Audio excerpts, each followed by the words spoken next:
సత్సంగత్వే నిస్సంగత్వం నిస్సంగత్వే నిర్మోహత్వం నిర్మోహత్వే నిశ్చలతత్వం నిశ్చలతత్వే జీవన్ముక్తిః పునరపి జననం పునరపి మరణం పునరపి జననీ జఠరే శయనం ఇహ సంసారే బహుదూస్తారే కృపయా పారే పాకి మురా. ఓం గురు బ్రహ్మ గురు విష్ణు గురుదేవో మహేశ్వర గురు సాక్షాత్ పరం బ్రహ్మ తస్మై శ్రీ గురవే నమః. చతుస్పతి పురాణానామాలయం కరుణాలయం నమామి భగవత్పాదం శంకరం లోకశంకరం. ఆత్మబోధం అనే ప్రకరణ గ్రంథాన్ని తీసుకొని 25 శ్లోకాలు దాకా మనం చూసాము. గురువు అనుగ్రహంతో ఈ జగత్తంతాకు గురువుగా ఉనే ఈ కృష్ణుడు తన కృష్ణ జయంతి ఇప్పుడే అదే అద్భుతంగా జరుపుకున్నాము. ఆయన ఆశీర్వాదంతో స్వగురు అనుగ్రహంతో మనం ఇంకా ముందుకి ఈ అత్యంత రుచికరమైన వేదాంత గ్రంథంని, మనకి వేదాంతంలో పరిచయంని తీసుకొచ్చే ఈ గ్రంథాన్ని మనం ముందు చూద్దాము. ఇంతవరకు 25వ శ్లోకంలో ఆత్మన సచ్చిదంశశ్చ బుద్ధిర్వృత్తిరితిద్వయం సంయోజ్య సవివేకేన జానామీతి ప్రవర్తతే అక్కడ దాకా చూసాము. అంటే ఈ మన లోకంలో నేను ఇలా తెలుసుకుంటాను అనే ఇది ఎందుకు వస్తుంది అంటే ఆత్మలో ఉన్న ఈ సచ్చిదంశము, సత్తంశము, చిదంశము అని చైతన్యంశము, దాని తర్వాత సత్యత్వము అని కాలత్రయాబాధ్యము అని చూసాము. అది అంతఃకరణంలో వృత్తి, బుద్ధి ఒక వృత్తి, ఇవి రెండు కలిపి అవివేకం వల్ల, అజ్ఞానం వల్ల నేను తెలుసుకుంటున్నాను అని జీవుడికి అంటాడు అని చూసాము మనం. ఇలా ఉండగా ఆత్మ యొక్క నిజమైన స్వరూపం ఏంటి అని ఇది ముందు చెప్తున్నారు.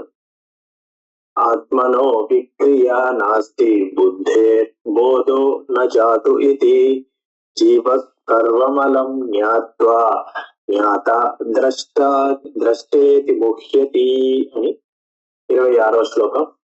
ఆత్మనః విక్రియా నాస్తి. ఇక్కడ రెండు రకాలుగా ఆత్మనః క్రియా నాస్తి అని ఒక పక్క, విక్రియా నాస్తి. ఆత్మయందు క్రియ అన్నది లేదు. అంటే ఎప్పుడూనే ఆత్మయందు ఒక ఈ మన రోజు చూసి నేను ఇది చేస్తున్నాను, నేను ఇక్కడికి వెళ్తున్నాను, అక్కడికి వెళ్తున్నాను, లేదా ఈ పని చేస్తున్నాను, ఇలా రాస్తున్నాను, ఇలాంటివన్నీ ఆత్మ యందు లేదు. అలాగే బుద్ధి యందు జ్ఞానము లేదు. ఇది తెలుసుకున్నదా అనేది లేనే లేదు. నజాతు ఇది అని, నజాతు అంటే సంస్కృతంలో నజాతు అంటే అసలు లేనే లేదు అని అర్థం వస్తుంది అన్నమాట. బుద్ధి యందు జ్ఞానం అన్నది లేనే లేదు అని. ఆత్మ యందు క్రియ లేనే లేదు, విక్రియను లేదు. విక్రియ అంటే మార్పు. అలాగే బుద్ధి యందు జ్ఞానము లేనే లేదు అని. ఆత్మకు విక్రియ లేదు అంటే ఏంటంటే ఇక్కడ ఆత్మ దగ్గర దేశ పరిచ్ఛేదం, కాల పరిచ్ఛేదత్వం, వస్తు పరిచ్ఛేదత్వం ఈ మూడు లేదు అని అర్థం. దేశ పరిచ్ఛేదం అంటే ఏంటంటే ఒక చోట్లో ఉండి ఇంకో చోట్ల లేదు. ఇప్పుడు ఇంకొక వస్తువు, ఒక ఘటము నా కంటికి ఎదురకుండా కనిపిస్తోంది, అందుకని అది ఇక్కడ ఉంది కనుక అది మరో చోట్ల లేదు అని అన్నది దేశ పరిచ్ఛేదం. కానీ ఆత్మ అన్ని చోట్ల సర్వవ్యాపకంగా ఉంది కనుక అది ఒక చోట్ల ఉంది ఇంకో చోట్ల లేదు అన్నది చెప్పలేము. అలాగే కాల పరిచ్ఛేదం, ఈ కాలంలో ఉంది మళ్ళీ ముందుకు వచ్చే కాలంలో ఉండదు, ఇంతకు ముందు కొన్ని కాలాల పుట్టక ముందు ఉండదు. నేను ఇప్పుడు ఉన్నాను కానీ నేను పుట్టిన ముందు నేను లేను, నేను మళ్ళీ మరణం అయిన తర్వాత నేను ఉండను అని కాల పరిచ్ఛేదం ఎలా అంటామో ఆత్మకి కాల పరిచ్ఛేదం కూడా లేదు. అది ఎప్పుడూనే అన్ని కాలత్రయ అబాధ్యం, అన్ని కాలాల్లోనూ ఆత్మ ఉంటుంది కనుక. అలాగే వస్తు పరిచ్ఛేదం, ఈ వస్తువు అంతే ఉంది, ఈ వస్తువు అంతే ఉంది అంటే మరో ఒక వస్తువు అంతే లేదు అన్న కాకుండా అన్ని వస్తువుల్లోనూ అని చైతన్య వస్తువులైనాను సరే, జడమైన వస్తువులైనాను సరే, చిత్శక్తి చేతనారూప జడశక్తి జడాలన లలితా సహస్రనామంలో చెప్పినట్టు అన్ని చైతన్యమైన పదార్థంలోనూ ఆ పరమేశ్వరుడు ఉన్నాడు, అన్ని జడమైన పదార్థాలను ఆ పరమేశ్వరుడు ఉన్నాడు అని.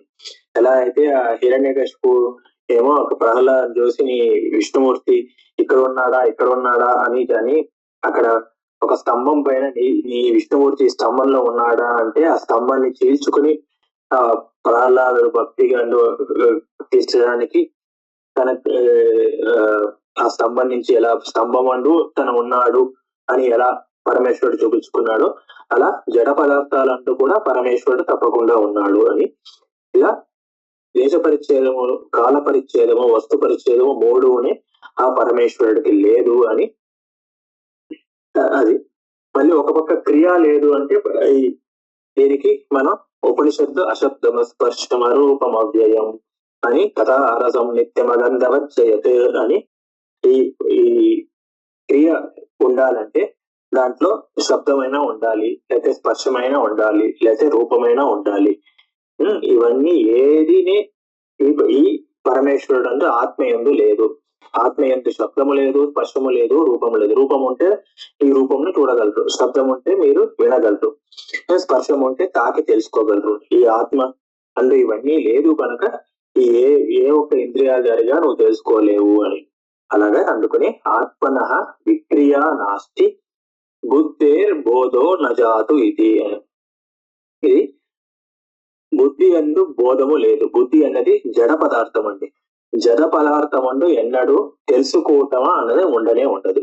ఇంకా మన పోయిన శ్లోకంలో చూసినట్టు జడ పదార్థం చైతన్యంతో కలిసిందంటే దాంట్లో ఒక క్రియ కనిపిస్తుంది, కానీ జడ పదార్థంకి విడిగా ఒక క్రియ అంటే ఉండనే ఉండదు. మన లోకంలో అంటే కూడా మన ఎన్నో బల్బులు, టీవీ, ఫ్రిడ్జ్ ఇలాంటి ఎన్నో వస్తువులతో మనం లౌకిక ఆనందాన్ని అనుభవిస్తూ ఉన్నాము. కానీ ఇవన్నీ కూడా ఈ కరెంటు అనే ఒక పదార్థం లేకపోతే ఎలా పనిచేయదో అలాగే ఈ శరీరము, బుద్ధి, మనస్సు, ఇంద్రియాలు ఇవన్నీ ఉన్నా కూడా లోపల ఆత్మ అనే ఆ జ్యోతి లేకపోతే ఇది ఉట్టి మృత శవం అని. ఈ మృత శవం అంటూ ఆత్మ లేకపోతే, ప్రాణము రూపంగా ఉన్న ఆత్మ లేకపోతే ఎన్ని రోజులు ఎంత గొప్ప ఆయన అనే మనుషులు ఈ శవాన్ని తీసేయండి అని ఎలా అంటారో అలాగే ఈ ఆత్మ యందు ఈ శరీరం అన్నిట్లోనూ ఈ ఆత్మ అంతే ముఖ్యం అనేది చెప్పండి. అందుకని ఈ బుద్ధి అందు ఎన్నడూనే జ్ఞానము లేదు. జ్ఞానం ఎప్పుడూనే ఆత్మ వల్లే వస్తుంది అని. కానీ మరి ఈ జీవుడు ఎలా తెలుసుకుంటున్నాడండి జ్ఞానము అంతా? ఇలా నేను వాడికి వచ్చే లౌకిక జ్ఞానం అంటే ఎలా వస్తుంది? జీవ సర్వం అలం జ్ఞాత్వా జ్ఞాత ద్రష్ట ఇది ముహ్యతి అని. ఎంత కావాలో వాడికి జీవుడు అలం అంతే తెలుసుకుని దానివల్ల నేను తెలుసుకుంటున్నాను, నేను చూస్తున్నాను అని మోహంని అనుభవిస్తున్నాడు. ఆ తెలుసుకోవడము అవన్నీ కూడా ఆత్మయందు ఉన్నాను కూడా జీవుడు తన యందు ఉండి మోహాన్ని పొందుతున్నాడు అని. ఇది మనం ముందే కూడా చూసాము. ఈ ఆత్మ అన్నది పరమేశ్వరుడు తన బింబ స్వరూపం, అలాగే జీవుడు ప్రతిబింబ స్వరూపం. దాంట్లో అద్దం అన్నది దర్పణం, అద్దం అన్నది మనస్సు. ఈ మనస్సు అనే అద్దం అందు ఈ పరమేశ్వరుడు బింబ రూపంగా ఉంటే ప్రతిబింబ రూపంగా జీవుడు ఉన్నాడు అని. ఈ మనస్సు యందు ఉన్న అవిద్య వల్ల, మన అనాది జన్మల్లో చేసుకున్న పుణ్యపాపాలు అనే వాసనల వల్ల ఆ జీవుడు సంసారాన్ని అనుభవిస్తున్నాడు. ఆ బింబమందు ఏ ఒక్క అవిద్యను లేదు. ఈ మనస్సులో అవిద్య ఉంది కనుక జీవుడు కూడా దానివల్ల ప్రతిబింబ రూపంగా ఉన్న జీవుడు తన ఈ అవిద్యను సంసార రూపంలో అనుభవిస్తున్నాడు. ఆ జీవుడు ఈ యొక్క అవిద్య వల్లనే బుద్ధి అందు, మనస్సు అందు, శరీరం అందు నేను అనే అనుభవం కూడా తెలుసుకుంటున్నాడు. నేనే ఆత్మ అని ఎప్పుడూనే అలా తెలుసుకుంటూ ఉంటాడు. దీనికి లౌకిక ఉదాహరణ మళ్ళీ చెప్తూ, సముద్రం నుంచి అలలు వస్తూ ఉంటాయండి. సముద్రం నుంచి అలలు వస్తూ ఉన్నా కూడా ఆ అలల వల్ల ఎంత పైకి కిందకి వచ్చినా కూడా మళ్ళీ ఆ సముద్రంతోనే కలిసిపోతాయి. కానీ ఆ కలిసిపోయిన వల్ల సముద్రంకి ఏ ఒక లాభమో నష్టమో ఉండదు. ఎప్పుడూనే ఆ సముద్రం అలలు అన్నది సముద్రం నుంచి విడిగా వెళ్ళిపోయి ఉండవు. అలాగే ఎప్పుడు సముద్రంతోనే కలిసి ఉంటాయి. అలాగే అధిష్టానం అన్నది సముద్రము, అలాగే ఇక్కడ అధిష్టానం అన్నది బ్రహ్మ. ఈ జీవుడు ఎన్నో అనుభవాలు అనుభవిస్తూ ఉంటాడు, సుఖాలు దుఃఖాలు.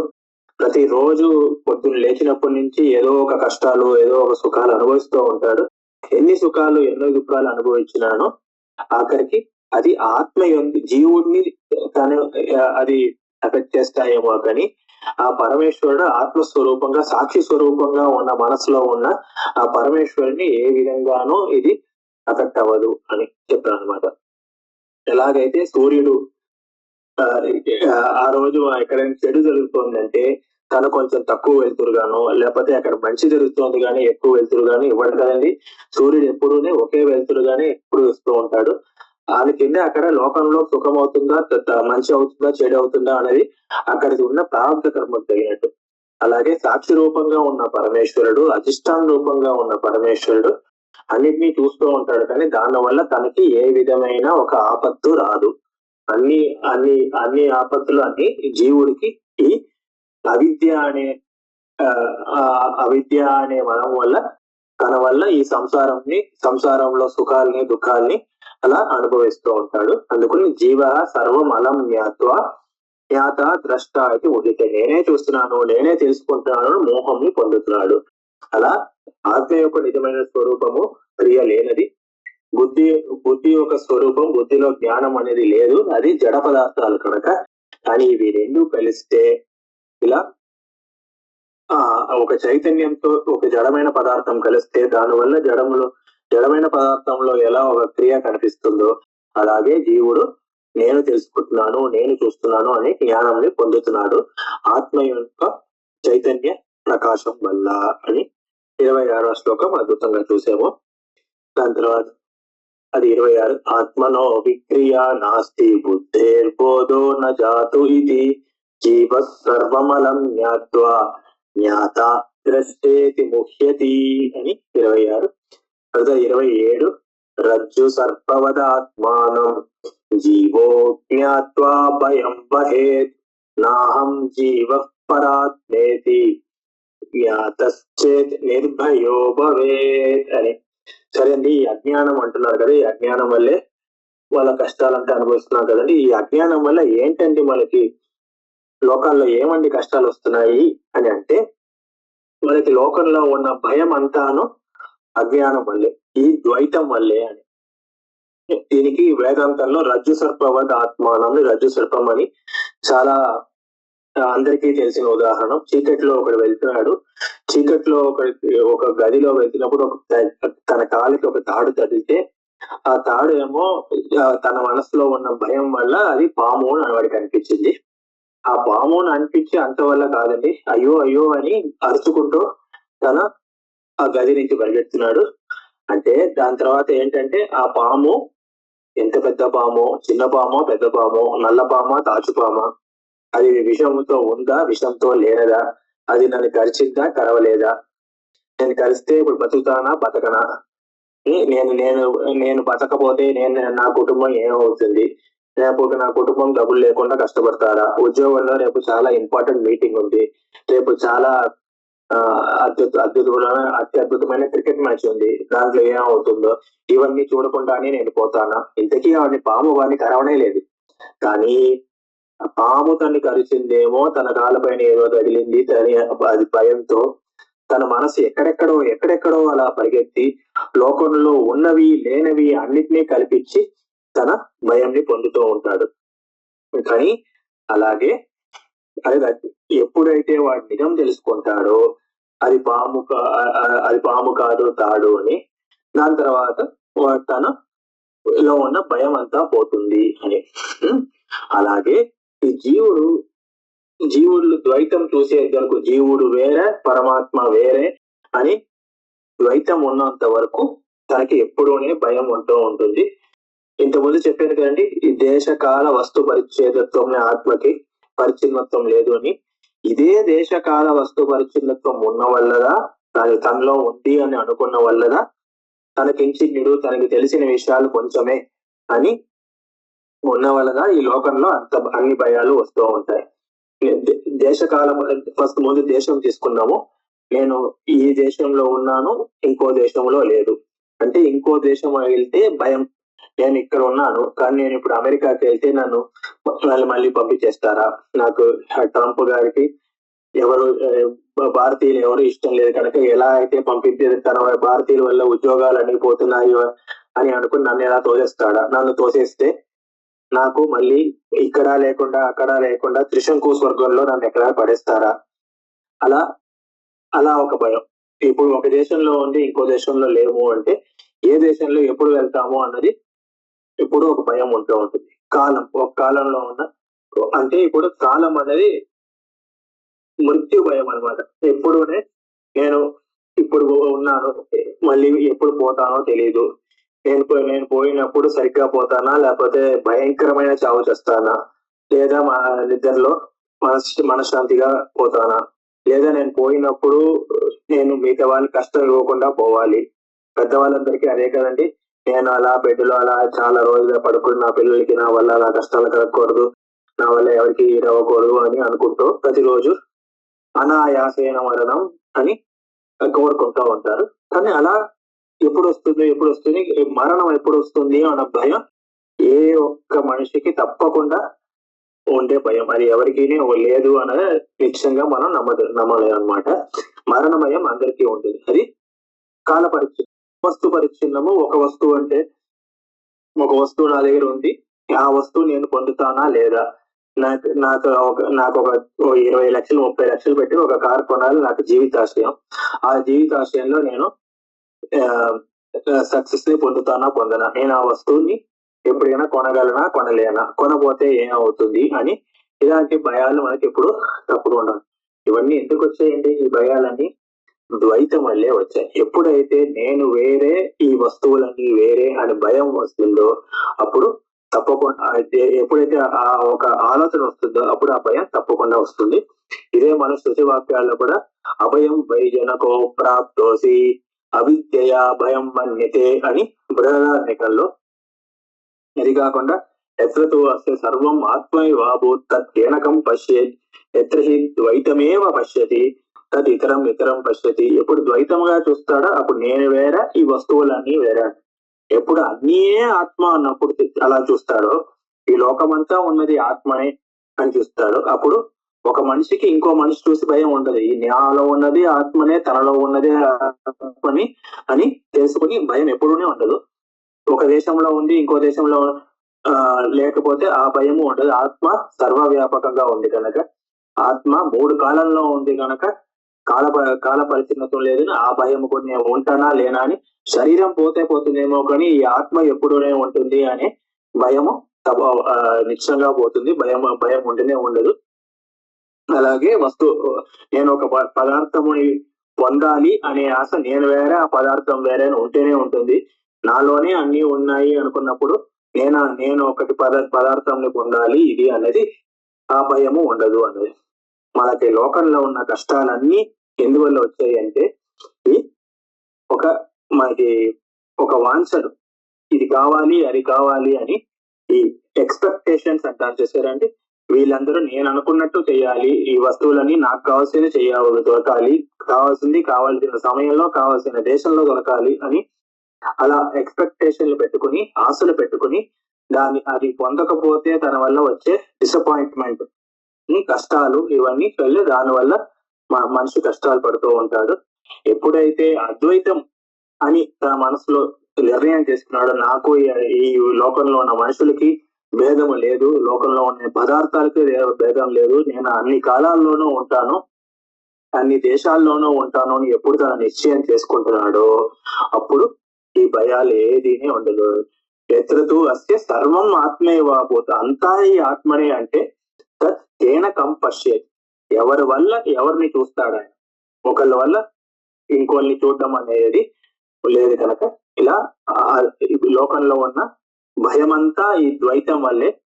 నాహం జీవ పరమాత్మేతి జ్ఞాతశ్చేత్ నిర్భయో భవేత్, ఎప్పుడైతే నేను జీవుడు కాదు పరమాత్మునే అని తెలుసుకుంటాడో జ్ఞాత చేత్ నిర్భయో భవేత్, ఈ భయం అన్నది తప్పకుండా ఉండదు. అద్వైత భావం ఉంటే తనకి లోకంలో ఏ విధమైన భయాలు ఉండవు అని అత్యద్భుతంగా 27వ శ్లోకం చూసాము. రజ్జు సర్పవదాత్మానం జీవో జ్ఞాత్వా భయం వసేత్ నాహం జీవ పరమాత్మేతి జ్ఞాతశ్చేత్ నిర్భయో భవేత్ అని 28వ శ్లోకం చూద్దాం. ఆత్మావభాసయేత్ ఏకో బుద్ధ్యాదీన్ ఇంద్రియాణ్యపి దీపో ఘటాదివత్ స్వాత్మా జడైస్తేనావభాస్యతే అని 28వ శ్లోకం. మరి ఆత్మ అంటున్నారు, అనాత్మ అంటున్నారు. ఇవన్నింటికి సంబంధం ఏంటండి? ఆత్మకు లోకంలో ఉన్న అనాత్మమైన పదార్థాలకి వీటికి సంబంధం ఏంటి అంటే అది చెప్తున్నారు.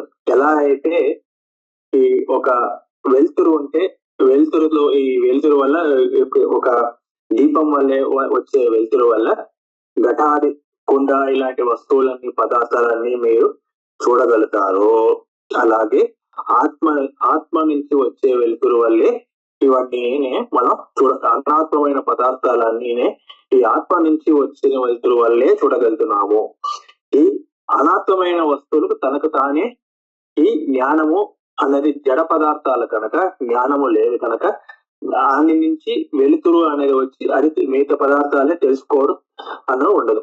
ఎలా అయితే చీకట్లో మన పదార్థాలు చూడలేమో అలాగే ఈ ఆత్మ నుండి వచ్చే వెలుతురు వల్లే ఈ పదార్థాలన్నీనే మనం చూడగలుగుతున్నాము అని ఇక్కడ. ఇది ఈ ఆత్మ వల్ల వచ్చే వెలుతురు అంటే ఏంటంటే ఈ మన శరీరంలో ఉన్నవన్నీనే ఇంద్రియాలు, మనస్సు, శరీరము, బుద్ధి ఇవన్నీనే జడ పదార్థాలు. ఇవన్నిటి వల్ల ఏది వల్ల ఒక జ్ఞానం అన్నది రాదు. కానీ ఈ ఆత్మ అని ఉంటేనే జ్ఞానం వస్తుంది అని ఈ అద్భుతంగా ఇది కేనోపనిషత్తులో కేనేషితం పతతి ప్రేషితం మనః అని ప్రశ్న తీసుకుని ఆత్మ అంటే ఏంటి, ఎవరు ప్రేరణ వల్ల ఇంద్రియాలన్నీ తన పని చేస్తున్నాయి అని ప్రశ్న చేసుకుని దానికి సమాధాన రూపంగా శ్రోత్రం మనసో మనో యద్వాచో అవాచం అని శ్రోత్రంకి శ్రోత్రము అని అంటే ఈ చెవులు ఉన్నాయి. కానీ ఈ చెవులు ఎవరొక్కరు ఉంటే తన పని చేస్తుందో అది శ్రోత్రస్య శ్రోత్రం, చెవుకి చెవు అని. చెవుకి చెవు అంటే ఏంటండి? చెవు ఎలా పనిచేస్తుంది అంటే చెవుకి చెవు సమాధానం చెప్తే ఏంటండి అంటే ఎవరు ఉంటే చెవు పనిచేస్తుందో, ఎవరు లేకపోతే చెవు పనిచేయదో. అలాగే ఎవరు ఉంటే మనసు పనిచేస్తుందో, ఎవరు లేకపోతే మనసు పనిచేయదు. ఎవరు ఉంటే వాక్కు పనిచేస్తుందో, ఎవరు లేకపోతే వాక్కు పనిచేయదు. అలాగే ముందుకెళ్లి కేనోపనిషత్తులో యద్వాచ అనభ్యులితం ఏన వాగభ్యుత్తే తదేవ బ్రహ్మత్వం విద్ధి ఏదం మెరుదో భాసతే అని. బ్రహ్మ అంటే ఏంటి అనుకుంటున్నావు? యద్వాచ అనభ్యులితం, ఏది ఏమో వాక్కు వల్ల తెలుసుకోలేమో, వాక్కు వల్ల ఈ ఆత్మని తెలుసుకోలేము. కానీ ఏది ఉంటేనే వాక్కు పనిచేస్తుందో ఏన వాక్ అభ్యుద్యతే. అలాగే యక్షుషాన పశ్యతి ఏన చక్షుగుంసు పశ్యతి యశ్రోత్రేణ నృణోతి ఏన శ్రోత్రమిదకం శృతం యన్మనసాన మనుతే ఏనాహుర్మనోమతం యప్రాణేన న ప్రాణతి ఏన ప్రాణ ప్రణీయతే అని. ఏది మనసు వల్ల తెలుసుకోలేమో, ఏది కళ్ళు వల్ల తెలుసుకోలేమో, ఏది ప్రాణం వల్ల తెలుసుకోలేమో, ఏది చెవు వల్ల తెలుసుకోలేమో. కానీ ఇవన్నీనే పని చెయ్యాలంటే ఏ ఒక ఆత్మ ఉంటేనే ఇవన్నీ పని చేస్తాయో అదే బ్రహ్మ. తదేవ బ్రహ్మత్వం విద్ధి, అదే బ్రహ్మాన్ని తెలుసుకో అని కేనోపనిషత్తులో చాలా అద్భుతంగా చెప్పింది. ఇది ఎలా అంటే మనం ఎప్పుడు చూసేది వీధిలో లైట్ ఉంటే అది ఆ లైట్ వల్ల అక్కడ ఉన్న పదార్థాలు అన్నీనే కనిపిస్తాయి. ఆ పదార్థాలన్నీ లేకపోయినా కూడా అవి కూడా కనిపిస్తాయి. అక్కడ ఆ పదార్థాల్లో అక్కడ మంచి ఉన్నాను, చెడు, అక్కడ ఒక పెళ్లి ఊరేగింపు అయినాను, ఒక మరణం ఒక ఊరేగింపు అయినా కూడా అది ఇది ఈ స్ట్రీట్ లైటే ఎలా చూపిస్తుందో అలాగే మంచి అయినా చెడైనాను ఈ ఒక ఆత్మనే మనకి చూపిస్తుంది. ఒక మన ఇప్పుడంతా పోస్టులు రావట్లే కానీ ఒక పోస్ట్ మ్యాన్ అని ఉంటారు, మనకు ఉత్తరాలు తీసుకొచ్చి ఇచ్చే ఆయన. ఆ ఉత్తరాలు తీసుకొచ్చి ఇచ్చే ఆయన ఆ ఉత్తరంలో మంచి వార్త ఉంటుందా చెడు వార్త ఉంటుందా అని ఏమాత్రం పట్టింపు లేకుండా అందరికి వాళ్ళ ఇంటికి వెళ్ళి అందిస్తూ ఉంటారు. ఆ ఒక వార్త అయినా చెడైనా ఆయనకి పుణ్యం పాపం అన్నది రాదు. ఆయన అక్కడ సాక్షి మాత్రంగా వాళ్ళకి సహాయం చేసే మాత్రంగా ఉంది. అలాగే స్ట్రీట్ లైట్ అన్నా పోస్ట్ మ్యాన్ అన్నా ఇవన్నీ ఈ ఆత్మకి ఉదాహరణ అనమాట. అక్కడ ఆయన సాక్షి మాత్రంగా ఉండి ఇవన్నీ వెలుతురుగా ఉండి మనకి చూపిస్తున్నారు. జడ పదార్థాలు మనకు కనిపించేలా చేస్తున్నారు. కానీ ఆ జడ పదార్థాల్లో ఉన్న పుణ్య పాపాలు తన యందు అంటకుండా ఆయన ఎప్పుడు సాక్షి స్వరూపంగా సాక్షి చేత కేవలం నిపుణస్ట అని అక్కడ ఆయన నిపుణంగా అక్కడ పరమేశ్వరుడు మన మనసులో ఎప్పుడు ఉంటూ ఉంటారు.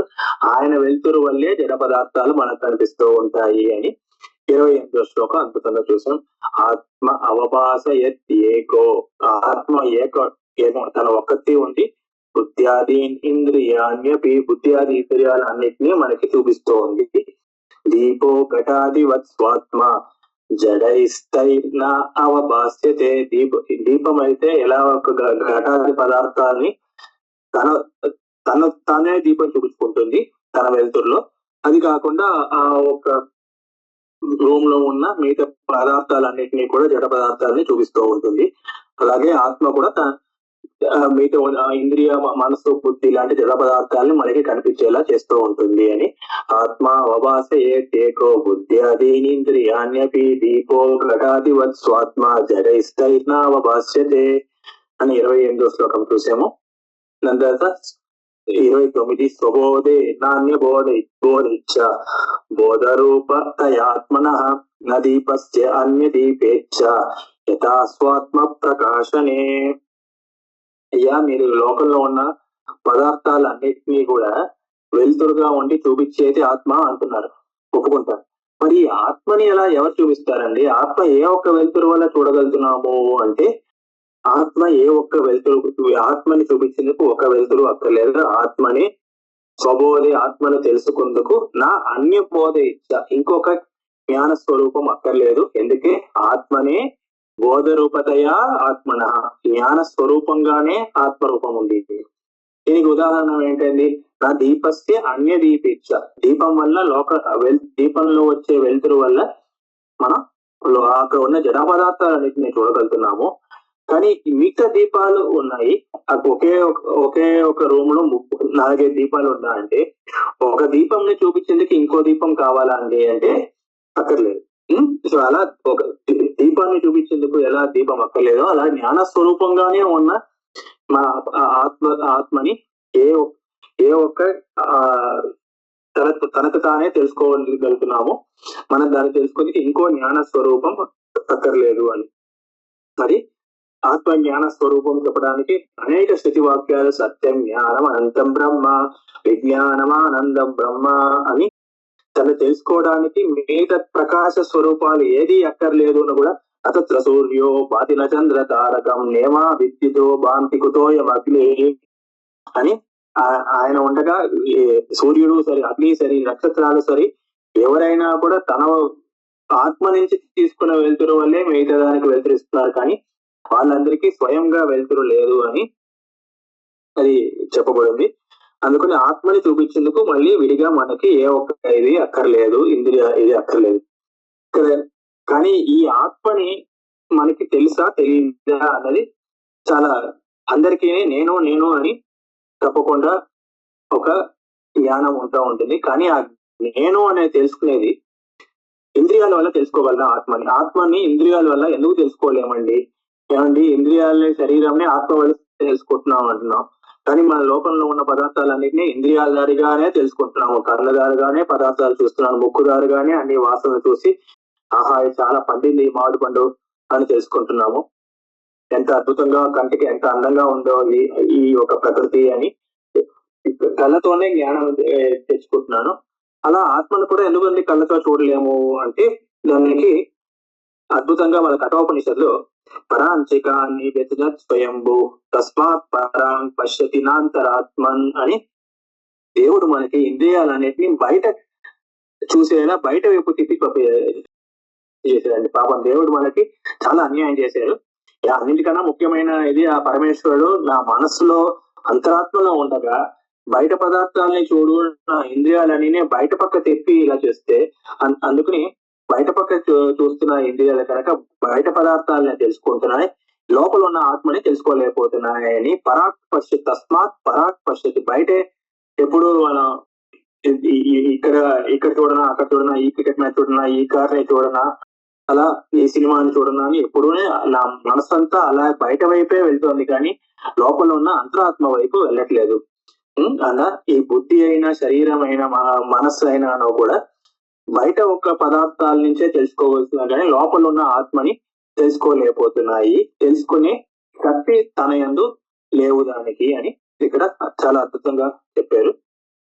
లౌకిక ఉదాహరణ కూడా మనం తెలియని పదార్థాలు, చాలా దూరంగా ఉన్న పదార్థాలైనా లేకపోతే చాలా చిన్న చిన్న పదార్థాలైనా చూసేందుకు ఈ టెలిస్కోప్, మైక్రోస్కోప్ అని వాడుతూ ఉంటారండి. కానీ ఆ టెలిస్కోప్, మైక్రోస్కోప్ వల్ల తను తానే తెలుసుకోగలదా? తన ఎవరు అని తన లోపల చూసుకోగలదు. ఎవరు చూస్తున్నాడో తన లోపలే ఆ పరమేశ్వరుడు ఉన్నాడా తెలుసుకోగలదా? లేదు. ఆ ఒక టెలిస్కోప్ కి, మైక్రోస్కోప్ కి అలాంటి శక్తులు లేవన్నమాట. దూరమైన పదార్థాలు, చిన్న పదార్థాలు చూడగలదు, కానీ ఈ ఆత్మని చూసే శక్తి ఏ ఒక్క ఇది మనిషి ఇంకా కనిపెట్టలేదు. అలా కానీ ఈ ఆత్మని తెలుసుకోవడానికి మనం విడిగా కష్టపడక్కర్లేదండి. మరి అందరికీ నేను నా అనుభవం ఉంది. తప్పకుండా ఆ ఆత్మ జ్ఞాన స్వరూపంగా ఉండి అందరికీ మనకి కనిపిస్తూ ఉంటుంది అని. స్వబోధే నా అన్య బోధ ఇచ్చ బోధ రూపతయాత్మన నదీపస్య అన్య దీపేచ్చ యథా స్వాత్మ ప్రకాశనే అని 29వ శ్లోకం చూసాము. 30వ శ్లోకం దాని తర్వాత 30వ శ్లోకంలో నిషిధ్య నిఖిలోపాదిర్ నేతి నేతి వాక్యత విద్యాదైక్యం మహావాక్యే జీవాత్మ పరమాత్మనో అని. ఏమండి, ఇంత ముందు శ్లోకంలో ఏం చెప్పారు? ఆత్మని చూపించడానికి విడిగా ఇంకో పదార్థం అక్కర్లే, ఆత్మనే జ్ఞాన స్వరూపంగా ఉంటుంది, అందుకని మనకి ఎప్పుడూ మనకు కనిపిస్తూ ఉంటుంది అని అన్నారు కదండి. అంటే ఆత్మ మనకి ఎప్పుడూ కనిపిస్తూ ఉంటే, ఆత్మ జ్ఞాన స్వరూపంగా ఉంటే, ఆత్మని తెలుసుకుంటేనే మనకి మోక్షం వస్తుంది. అంటే ఎవరికైనా నువ్వు ఎవరయ్యా అంటే నీకు నువ్వు తెలుసా అంటే, ఎందుకంటే అలా అంటారు, నాకు నేను తెలియకుండా ఉంటానా అని ఎవరికైనా తనకు తెలుసా తెలియదా అని ఏ ఒక్క రోజు తనకి సందేహము రాదు. అందుకని నేను ఎవరు అని అడిగితే ఎప్పుడు ఎలా సందేహం రాదు, అప్పుడు ఎప్పుడూనే ఆత్మని నేను తెలుసుకుంటూ ఉన్నాను కనుక అప్పుడు నాకు మోక్షం ఎప్పుడు రావాలి కదా. నాకు మోక్షం ఎప్పుడు తప్పకుండా నాకు అలా ఆత్మని తెలుసుకున్నాను, అందుకని మోక్షం రావాలి కదా అంటే దానికి సమాధానం చెప్తున్నారు. ఇప్పుడు ఆత్మని తెలుసుకుంటే మనకి మోక్షం రాదండి. ఆత్మనికి జీవుడికి ఐక్యం అని తెలుసుకుంటే మనకి మోక్షం వస్తుంది. జీవాత్మ ఐక్యం అది ఎప్పుడు తెలుసుకుంటాడో అప్పుడే మనకి మోక్షం వస్తుంది. ఈ జీవాత్మ ఐక్యం ఎలా వస్తుంది? మహావాక్యాల వల్ల గురు అనుగ్రహాలు, శృతివాక్యాలు, ఆ గురువు మనకి అర్థం చెప్తే, ఆ గురు ద్వారిగా ఉంటే మహావాక్యాలు, వేదవాక్యాలు అక్కడి నుంచే మనకి జీవుడికి పరమాత్మనికి ఐక్యం కనిపిస్తుంది. ఐక్యం కనిపించడం కాకుండా దాంట్లో నిషిద్ధ నిఖిలోపాధి, అన్ని ఉపాధులు, ఇది శరీరం ఆత్మ కాదు, బుద్ధి ఆత్మ కాదు, మనసు ఆత్మ కాదు, ఇంద్రియాలు ఆత్మ కాదు, ఒక్కొక్కటిగా చేయగా అప్పుడు మిగతా ఉండే ఆ ఉపాధులు అన్నిటినీ ఎప్పుడు నిషేధం చేస్తామో, నేటి అని ఉదాహరణ వాక్యం, ఇది కాదు ఎప్పుడు చేస్తామో అప్పుడే మనకి మోక్షం వస్తుంది అని 30వ శ్లోకం. ఈ మహావాక్యాలు అంటే మనకి మనకి 4 వేదాలు 4 మహావాక్యాలు చెప్పేయండి. 4 మహావాక్యాలుగా మనం తీసుకుంటాం వేదాంతంలో. ప్రజ్ఞానం బ్రహ్మ అని ఐతరేయంలో ఋగ్వేదీయ ఉపనిషత్తు, అహం బ్రహ్మాస్మి అని బృహదారణ్యక ఉపనిషత్తు, యజుర్వేదీయ ఉపనిషత్తు, తత్వమసి అని చాందోగ్య ఉపనిషత్తు, సామవేదీయ ఉపనిషత్తు, అయమాత్మ బ్రహ్మ అని మాండోక్య ఉపనిషత్తు, అధర్వణవేదీయం. 4 వేదాల నుంచి 4 ఉపనిషత్తులు, 4 ఉపనిషత్తులు అద్భుతంగా మనకి 4 మహావాక్యాలు ఇచ్చారు. ఈ మహావాక్యాల వల్ల మనకి జీవ బ్రహ్మ ఐక్యం మనం తెలుసుకుంటున్నాము. ఉదాహరణగా ఒక వాక్యం తీసుకున్నాం, తత్వమసి అని. తత్ త్వం అసి అని. ఏ ఒక ఆత్మ అని అంటున్నావో ఆ ఆత్మనే త్వం, నువ్వు ఆత్మస్వరూపంగా ఎవరిని చదివావో అదే నువ్వు ఆత్మ కన్నా వేరు కాదు అని తెలుసుకో. అసి, తత్ త్వం అసి. అంటే ఈ ద్వైతులందరూ ఏమంటారంటే, ఏమండి ఈ వాక్యం చూస్తేనే వాళ్ళకి ద్వైతం మనకి అద్భుతంగా తెలుస్తుంది కండి. తత్తును ఒక పదార్థం ఉంది, త్వమ్మును ఒక పదార్థం ఉంది. తత్తు త్వమ్ము ఒకటే అని తెలుసుకో అంటే రెండు పదార్థాలు ఉన్నాయి కనుకనే ఆ రెండు పదార్థాలు ఒక ఐక్యం తెలుసుకో అంటున్నాము. అందుకని ద్వైతం తెలుస్తోంది కదా అండి అంటే దీనికి అద్భుతంగా మన శంకరాచార్యులు దీనికి ఉదాహరణంగా సోయం దేవదత్త అని ఉదాహరణ వచ్చారన్నమాట. సహా అయం దేవదత్త అని దేవదత్తుడిని ఒకరిని చూసామండి. ఓ 10 ఏళ్ల ముందు కాశీ క్షేత్రంలో వెళ్తే అక్కడ ఒక చిన్న కొట్టు పెట్టుకున్నాడు, టీ షాపు. ఆ టీ షాప్ లో మనం టీ తాగాము. ఓకే, ఈయనే దేవదత్తుడు అని చూసాము. ఒక 10 ఏళ్ల తర్వాత మళ్ళీ ఆయన ఇంకో ఊర్లో ఇంకో చోట్ల కలుస్తున్నాము. చాలా డబ్బున్న ఆయనగా, కొంచెం 10 ఏళ్ళ ఆయనగా వయసు బాగా పెరిగి దానివల్ల చాలా డబ్బున్న ఆయనగా కనిపించారు అనమాట. అంటే అప్పుడున్న దేవదత్తుడికి చాలా చిన్నగా ఉన్నాడు, ఇప్పుడున్న దేవదత్తు కొంచెం పెద్ద వయసులో ఉన్నాడు. అప్పుడున్న దేవదత్తుడికి శరీరం వేరేలా ఉంది, ఇప్పుడున్న దేవదత్తు కొంచెం జుట్టు అంతా పడిపోయి వేరేలా ఉన్నాడు. అప్పుడున్న దేవదత్తు చాలా చిన్న కొట్టు పెట్టుకున్నాడు, డబ్బులకు చాలా కష్టపడ్డాడు. ఇప్పుడున్న దేవతలు చాలా పెద్ద బిజినెస్ చేసుకుని చాలా డబ్బులు సంపాదించారు. ఈ దేవదత్తుడు ఆ దేవదత్తు ఒకటే, కానీ తన ఉపాధిలు వేరే కదండి. డబ్బులు అప్పుడు ఉన్నాయి, అప్పుడు లేదు. శరీరం అప్పుడు ఒకలా ఉంది, ఇప్పుడు ఒకలా లేదు. జుట్టు అప్పుడు ఉంది, ఇప్పుడు జుట్టు లేదు. అంటే ఈ ఉపాధిలంతా మారే కానీ ఆ ఆత్మ ఒకటి మారలేదు. అలాగే ఈ ఉపాధిల వల్ల మనకి వేరువేరుగా కనిపిస్తున్న జీవుడు, ఈ మనస్సు ఉన్న ఈ జీవుడు వేరే, ఇంకో మనస్సు ఉన్న ఇంకో జీవుడు వేరే అని జీవులందరూ వేరువేరుగా మనకు కనిపిస్తూ ఉంటదా. అన్ని ఉపాధిలు ఎప్పుడు నాశనం అవుతాయో అప్పుడు ఆ ఉపాధిలందు ఉన్న జీవుడు ఆ పరమేశ్వరుడే, దాంట్లో ఐక్యం మనకి తెలుసుకుంటాము అని అద్భుతంగా స్వయం దేవదత్త అనే ఉదాహరణతో భాష్యకారులు చెప్పారు. అలా తత్వమసి అనే వాక్యం కూడా తత్ త్వము అసి, ఆ పరమేశ్వరుడే నువ్వు అని తెలుసుకో అని, అది తెలుసుకుంటే దానివల్ల మనం మోక్షంలో తెలుసుకుంటాము అని అద్భుతంగా 30వ శ్లోకంలో చెప్పారు. నిషిధ్య నిఖిలోపాధి నేతి నేతి వాక్యతః విద్యాదైక్యం మహావాక్యై జీవాత్మ పరమాత్మనోహో అని, జీవుడికి పరమాత్ముడికి ఐక్యము మహావాక్యాల వల్ల తెలుసుకో. నేతి నేతిని ఇది కాదు ఉపాధిలన్నిటిని ఈ ఉపాధిలన్నీ పరమేశ్వరుడు కాదు అని ఎప్పుడు తెలుసుకుంటాడో అప్పుడు మోక్షంని అనుభవించి ఆ పరమేశ్వరుడితో ఐక్యంని అనుభవిస్తాడు అని చెప్పి మనం ఇంతటితో ఇవాల్టి ఒక లెక్చర్ ని ముగించుకున్నాము. 31వ శ్లోకం నుంచి మళ్ళీ నెక్స్ట్ క్లాస్ లో చూద్దాం. అలా ఇంతతో సెలవు. సహం సహనావతు సహనౌ వంతు సహ వీర్యం కరవావహై తేజస్వినావధీతమస్తు మా విద్విషావహై. ఓం శాంతి శాంతి శాంతి. శ్రీ గురు మహా. హరి ఓం. నమస్కారం.